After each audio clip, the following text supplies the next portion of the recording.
Thanks, Amanda. So I graduated in 2008, arguably the most difficult time to enter the job market. That argument usually happens with people who graduated in 2009. I had five roommates in college. All of them were very smart, driven, dedicated, and destined for success. The only problem was none of us could get a job. Three of us decided we were going to go on to higher education. One was going to law school. Two of us were getting our MBAs. One of my friends decided, no more tuition and loans for me. I'm going to wait tables and send out resumes.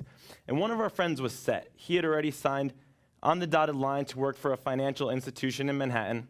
And while I was sending out my resume, he was busy getting custom suits made for his new job. That job was at Lehman Brothers. And 2 months after graduation, he was the best dressed guy interviewing for jobs.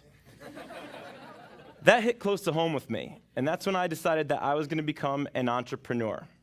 I wanted to take my fate into my own hands. Now, I'm rarely the smartest guy in the room, so I knew that I wasn't probably going to have a billion-dollar idea, but I did know that throughout my career, I would be presented with opportunity. This is not a lecture about success. This is a story about how I used processes to help really create habits to prepare myself for those opportunities, so that when they came to me, I would have the confidence to go for them and ultimately succeed. Little housekeeping before we get going. I'm going to ask some questions throughout this. Don't worry, I'm not going to call on anybody, but I do ask that if it applies to you, you raise your hand, maybe give me a thumbs up. I would appreciate that. That would be great. Number 2, I'm going to mention Chris a lot during this. For those of you who don't know, Chris Desi is my boss. He's a mentor. He's a friend. Chris gave a great presentation last night where he called himself a loser. That's his opinion. In my opinion, Chris is a winner. Chris is the catalyst of change in my life. I wouldn't be the person I am today professionally or personally if it wasn't for Chris, and I certainly wouldn't be on this stage. So thank you, Chris. I appreciate that. So, thank you. So when talking about opportunity, there's always an elephant in the room. And those are the 2 F's. It's fear and failure. I'm going to start with failure. So I did end up getting a job at Jackson Lewis. It's a big law firm. I was working my 9 to 5. I was about 22. And I decided, entrepreneur, I was going to start my own business with my friend Mikey. We'll get more on Mikey later. The business was called Sports Fan Dreams, and it was fatally flawed from the beginning. I wasted too much time and too much money on this concept. I eventually pulled the plug. Fail. Loser. Not so fast. I learned a lot from this experience. I learned that you can't half-ass starting a business. I learned that you need to put your all into it. You need to have some knowledge of what you're doing ahead of time. And what this really gave me was reverence for the whole process of building a business. That reverence is something that I use every day now that I'm part of a great team who's doing just that. We're building a business.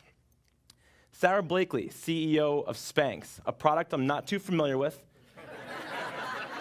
but an entrepreneur who I really enjoy her story. Her father used to ask her, Sarah, what did you fail at this week? And people say, whoa, that's kind of negative.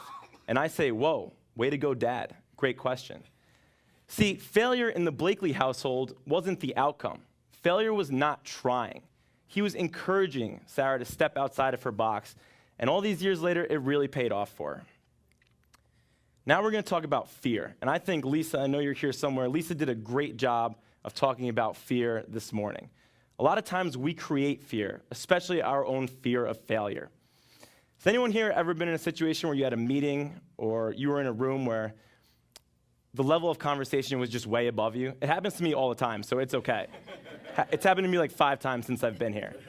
Happened to me my first week at Jackson Lewis. I was in a meeting with all of these attorneys, and they were managing partners, and I walked out of it, and I was like, yikes, can I do this? I was questioning myself. It happened to me 3 months ago at Rebel Mouse headquarters. Chris is going to smile at this one. We had a half-an-hour meeting where I don't think I understood one thing that was being talked about. I was like a deer in headlights. Chris had to say something, give me a little pep talk afterwards just so I could come back to life.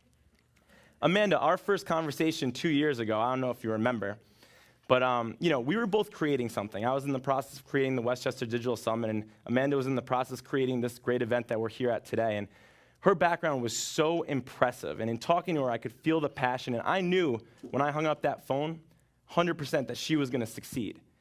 I wasn't so sure about myself. Let's talk about something a little more positive. Let's talk about victories. My man Johnny Drama with the victory. People think victory, they think big. They think Miracle on Ice. They think Rocky IV. The truth is, victories and success can be much more granular. Who here has a morning routine? I have a morning routine. It's nothing special. I wake up, brush my teeth, try to do some sort of physical activity, come home, I make breakfast, I eat that breakfast.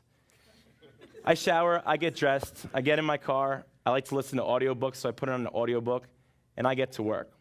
Now to me, that's anywhere from 5 to 7 successes that I've had before I even get to work in the morning.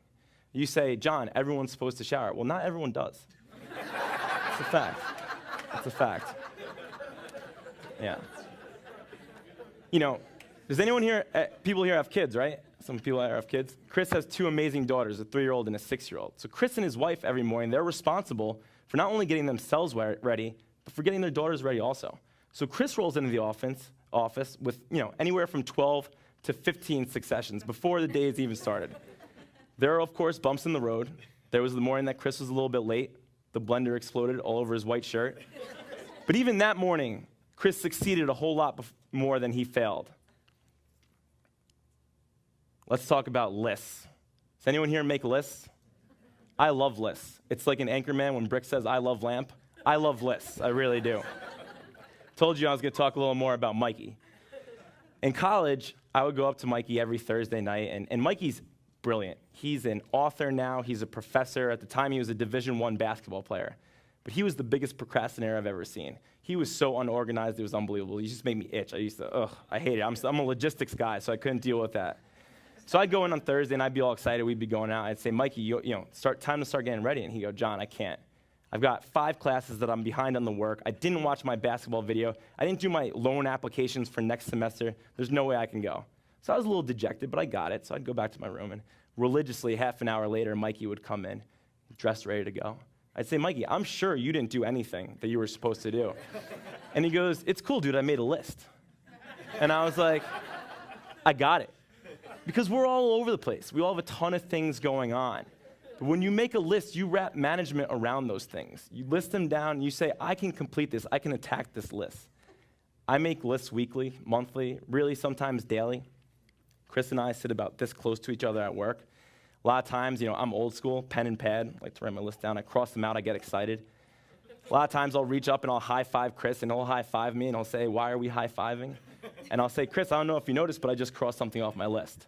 And he'll get it, and we'll go back to work. All of those things that we're crossing off on that list, they're little successes in our life. This is one of my favorite quotes. I have it written on a whiteboard in my house. Creating habits. So when I was at Jackson Lewis, I was working the 9 to 5 thing, and I had my morning routine down, and I'd work hard in those hours I was there. And then after work, I'd try to do other habits that would help me in my career. So what did I do? I'd read for an hour every night. I would go to networking events. I would meet new people. I would ask a lot of questions. I would listen to webinars. I would do anything I could that could help me bridge the gap between those really smart people that I was having the meetings with and myself. What started happening after a while is I was creating these habits, and my career was starting to take off. I was getting more responsibility at work. 2 years in, I got promoted to be a manager. Later that year, we created a new group, the sports and collegiate group and professional and collegiate sports group, and I was named the head of it. I was running our biggest client event at the time. Our firm asked me to sit on a task force to help totally revamp their digital presence.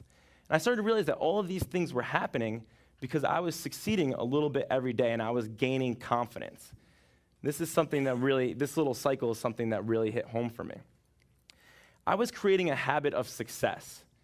I was mentally preparing myself so that no matter what challenge came up, I would succeed. And you say, all right, why were you doing that? Well, because in my mind, I was thinking entrepreneur. I was thinking, do the right thing, keep learning, keep succeeding, because ultimately opportunity is going to come to you and you're going to be ready for it. So I was following this cycle. Then something happened. Opportunity came to me. So here's a good one. We're going to start having fun now. Who here has been dumped before? Anybody? A lot of hands. So last May of 2012, I was dumped on a Monday. That next Tuesday, I was doing it right. Why? I had my routine. When you're building your confidence, no matter what happens to you in life, you find a way to persevere through. So I woke up, I did my routine, got to work, looked at my calendar, and 12 noon, I had a lunch with a guy named Chris Desi. Get to lunch, I'm there before Chris, because he's a little late usually, I'm just saying. And Chris comes in, and the first thing he does is he compliments my watch. Happens to be the watch I'm wearing right now. And I said, thanks a lot. I said, actually, my girlfriend gave this to me, and she dumped me yesterday. And in my mind, I'm like, last time he compliments me ever. But a great thing happened after that. Chris and I spent the next 55 minutes not talking about business. We talked about life. He gave me some advice. He told me his stories. He told me about his family, about his kids. And he was really normal and human, and we had a great conversation and connection. And after that, I wanted to help Chris. He didn't ask me to help him. I wanted to. So what did I do? I introduced my director of marketing and one of our other directors to him. We went to one of the events that he was working on, and we stayed in touch for the next few months. Ultimately, I invited him down to the event I was running in Pinehurst, North Carolina. And on November 14th, I was running an event, and I got a voicemail from Chris. And he was so excited. And that got me excited. So I stepped out of the room, and I gave him a call back, and he said, John, he said, I have this great idea for the Westchester Digital Summit. I brought it up to my old business partner, and he was like, that's going to be a lot of work. And I want you to come and help me. I have the contacts. I can bring the people there. I know how it's going to look. I need some event logistics help. And I said yes so fast that I don't even know what I did. I was just like, yep, definitely, I'm in. Let's do it. He was excited. I was excited. Put down that phone, and fear started to creep in. Now, I'm working a lot of hours. I already had my promotion, and I'm like, wow, can I do this? I was like, I don't know. And at that point, I introduced Chris to my father. My father became a co-partner on the event, and now I'm like, wow, if I fail at this, not only am I bringing Chris down, I'm bringing my family down, and our names attached to this, and a lot of things were going through my head. But what did I do? I stuck to my process. I kept learning. I kept succeeding. And 5 months later, on May 15th, 2013, we had over 500 people in Westchester, New York for the first Westchester Digital Summit. We had executives from Facebook, IBM, Ogilvy, huge companies. We had Gary Vaynerchuk keynote. And that day, Chris looked over to me and he said, one day you're going to be my CMO. I said, that would be really cool. October 7th, 2013, my first day at Silverback Social. Everyone's like, that's cool. Chris said you're going to be a CMO, and then you became it. Not that easy. I had a lot to think about. I was jumping from a good, well-paying job. I was going to take a pay cut. The benefits weren't going to be the same.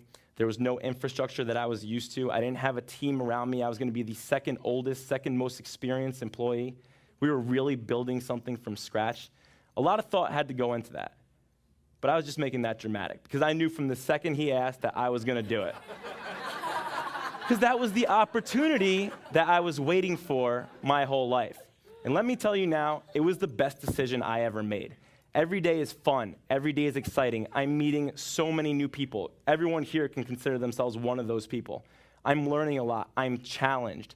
And every day, I'm succeeding, even if it's just in my morning routine. So I'm going to leave you with this. It's a little infograph. And Lisa, you also nailed the point about wealth today. This describes it as people who are wealthy having over $3.2 million. Wealth is really whatever you make of it. That's not what I make of it. But these are some of the things that I went through in my life to help get me here. I learned to love to read. I listened to audiobooks. I set goals for myself. I tried to create a healthy lifestyle. All these things helped me build my confidence. Now, a lot of you have seen these things before. I was at a lecture this past Tuesday. It was something that hit home to me. One of my business mentors was presenting, and he told a story. CEO of a global billion-dollar company flew his 30 top earners in for a little business retreat. So he's lecturing them the first night, and they have recommended reading every month. And he's lecturing them on the importance of the recommended reading. So they take a break. They go into the restroom, and this is just how the story goes. And afterwards, they're washing their hands, and one of the rainmakers, one of the top 30 earners, goes up to him. And he says, boss, he says, you flew us all out here. We all know that we're supposed to be doing the reading. Why don't we cover some other things? And the boss looked at him and said, I'll stop talking about the reading when I know you're all doing it. So we all know a lot of the things that we should be doing in our lives, but we need to really challenge ourselves to do it. So if you're up here and you're watching me present and you're like, man, I'm old enough to be this guy's parent, or I'm younger and I'm more successful than him, that's fine. But I know for sure that in the next week, the next month, the next year, you're going to have an opportunity present itself to you. And I know that you're gonna wanna be prepared to have the confidence to forget the fear of failure and to take that opportunity and run with it. Now, I'm not a betting man, but we are in Vegas.